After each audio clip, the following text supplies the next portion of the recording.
মাননীয় স্পিকার, এখানে কিন্তু আমরা নির্বাচনের আগেও ঋণ খেলাপিদের বিরুদ্ধে কথা বলেছি, ঋণ খেলাপিদের নমিনেশন দেওয়া হয়েছে।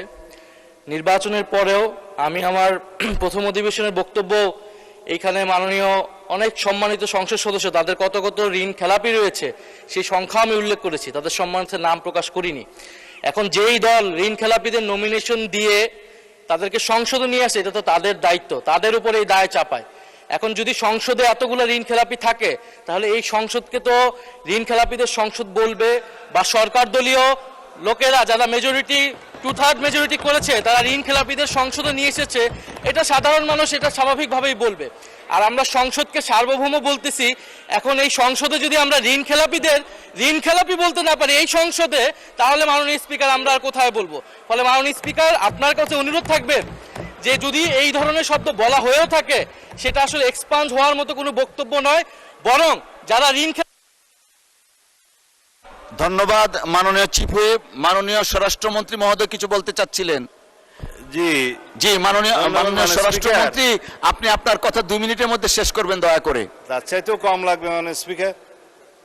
দাঁড়াতে চাচ্ছিলাম না। এই মহান জাতীয় সংসদকে, আমরা জাতীয় সংসদের সকল সংসদ সদস্যদেরকে সম্মান প্রদর্শন করা আমাদের উচিত। আমি শুধু ইন্টারপ্রিটেশনটা দেব, কে কি বলেছেন সেটাতে যাব না। এখানে যারা আছেন কেউ ঋণ খেলাফি না।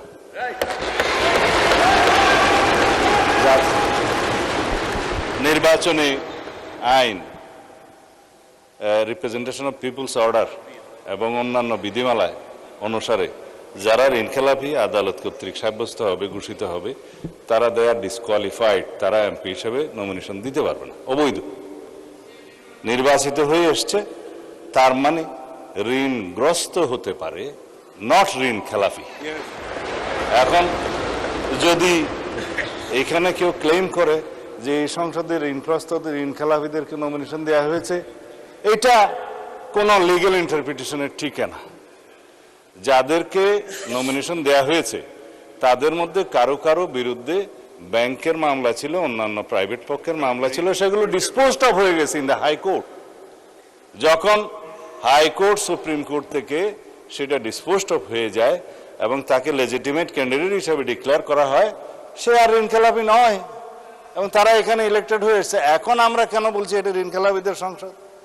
কেউ কেউ ঋণগ্রস্ত হতে পারে ব্যবসা বাণিজ্য করতে যেয়ে, কিন্তু ঋণ খেলাপি হিসাবে যে এখানে ডিফেম করা হচ্ছে, it's a defamatory statement, it should be, I think, expunged. Thank you মাননীয় স্পিকার।